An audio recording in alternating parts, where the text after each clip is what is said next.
Referee whistle বাজিয়ে আমাকে ডাকলেন। হাফ প্যান্ট পরা, সাদা প্যান্ট, সাদা শার্ট, চোখে একটা সানগ্লাস। আমার সাথে হ্যান্ডশেক করে বললেন, I am major Zia, why you want to join East Bengal Regiment. আমার মুখ থেকে বেরিয়ে গেল, because sir I am a Bengali, I am from East Pakistan, so I join East Bengal.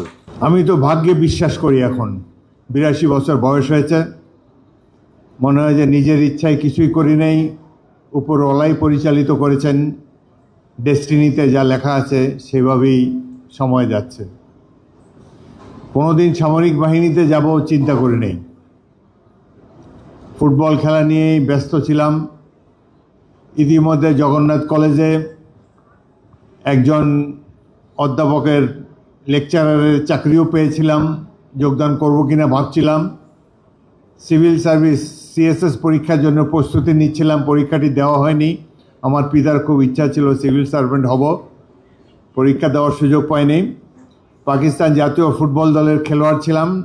Football ফেডারেশনের সেক্রেটারি হলেন মেজর মোহাম্মদ মালিক, পাঞ্জাব রেজিমেন্টের একজন অফিসার।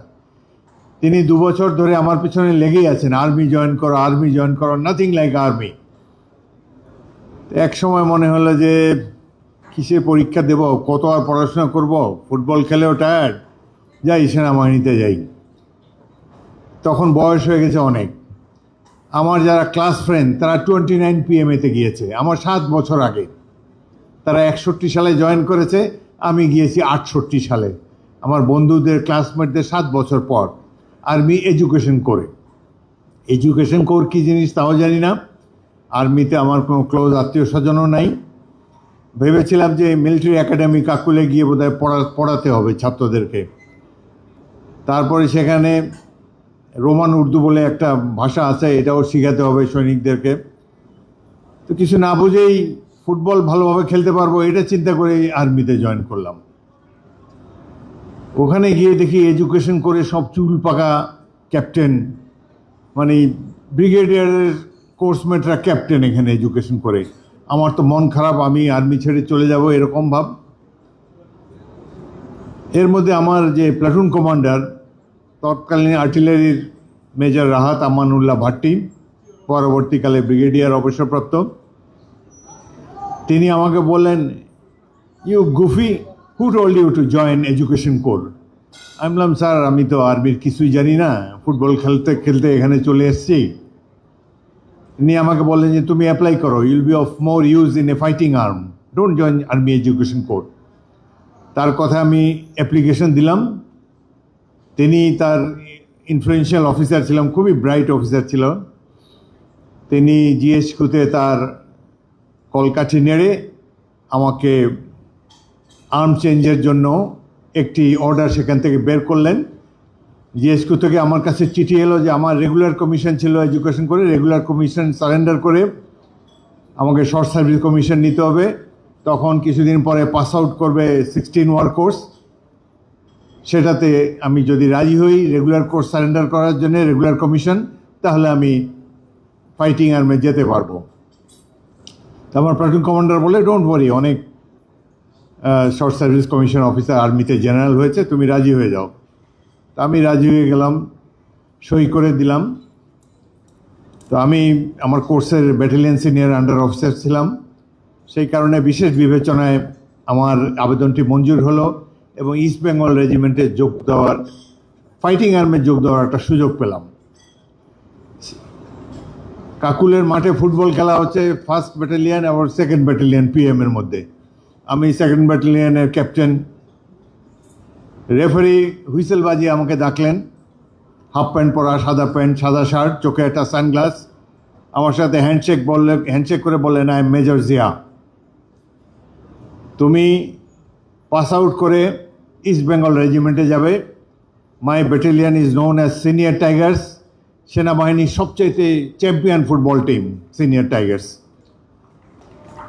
আমি সাথে সাথে বললাম, ইয়েস স্যার, রাইট স্যার। একজন ক্যাডেট এত আন্তরিকভাবে কথা বলছে, একজন প্লাটুন কমান্ডার এত আন্তরিকভাবে কথা বলছেন, এটাতে আমি মোহিত হয়ে গেলাম।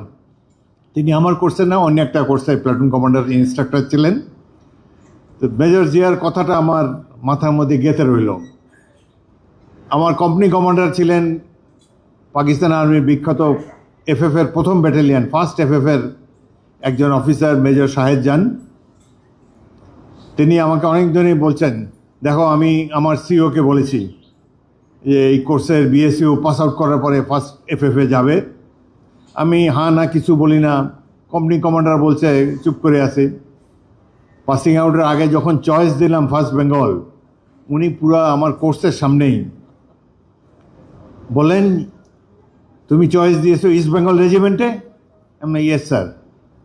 বলে why you'd like to join a new regiment, ওখানে কেউ চিনবে তোমাকে? Why you want to join East Bengal Regiment? আমার মুখ থেকে বেরিয়ে গেল, because sir I am a Bengali, I am from East Pakistan, so I join East Bengal. তার চোখ মুখ লাল হয়ে গেল, পুরা কোর্সের সামনে বলো you are parochial, I will send you to ordnance. আমার মন খারাপ হয়ে গেল। কোম্পানি কমান্ডার বলতেছে প্যারোকিয়াল, আমি আমার বলে I had told my CO you will join, you have let me down. আমি চুপচাপ রইলাম। তো রেজাল্ট ভালো করায় আমার চয়েস গ্রান্টেড হলো, প্রথম 3 জনের চয়েস দিতে বাধ্য থাকে, সেভাবে ইস্ট বেঙ্গল রেজিমেন্টে এলাম। 1968 সালের ডিসেম্বর মাসে এক পড়ন্ত শীতের বিকেলে যশোর রেল স্টেশনে নামলাম। সেখানে একজন হাবিলদার স্যাশ লাগিয়ে একটা ডজ গাড়ি নিয়ে আমার জন্য অপেক্ষা করছে। আমারই ভুল হয়েছিল, সদ্য কমিশনপ্রাপ্ত অফিসার কোন ট্রেনে আসবো ওটা বলি নাই, বলছি যে জাস্ট যশোরে আসবো। তো সে সারাদিন ধরে অপেক্ষা করে আছে, বিকাল থেকে আমার জন্যে যতগুলো ট্রেন আসে ঢাকার থেকে কিংবা খুলনার থেকে প্রত্যেকটাতেই সে অ্যাটেন্ড করছে আমাকে রিসিভ করার জন্যে। এইভাবে সে এসে স্মার্টলি একটা স্যালুট দিল। তারপরে সেই ডিসেম্বরের সেই বিকালে ডজ গাড়িতে চড়ে ধীরে ধীরে প্রথমবারের মতো যশোর ক্যান্টনমেন্টে প্রবেশ করলাম। চারিদিকে জওয়ানরা খেলছে, মার্চ করছে। এইভাবে গিয়ে প্রথম ইস্ট বেঙ্গলের অফিসার মেসেজে উপস্থিত হলাম। রোজার দিন ছিল। এই যে প্রথম যোগদানের স্মৃতি, এটা ভুলবার নয়। তারপরে ইস্ট বেঙ্গল রেজিমেন্ট তো ইতিমধ্যে ইতিহাস সৃষ্টি করেছে, আগের বক্তারাও বলেছে। আমি গভীর শ্রদ্ধার সাথে স্মরণ করি স্বাধীনতার মহান ঘোষক, এদেশের মহান রাষ্ট্রপতি জেনারেল জিয়াউর রহমানকে, যিনি আমাকে ইস্ট বেঙ্গল রেজিমেন্টে যোগদানের জন্য উৎসাহিত করেছিলেন। তার কথাতেই আমি ইস্ট বেঙ্গল রেজিমেন্টে যোগ দিয়েছি, অন্যদের ভ্রুকুটি উপেক্ষা করে।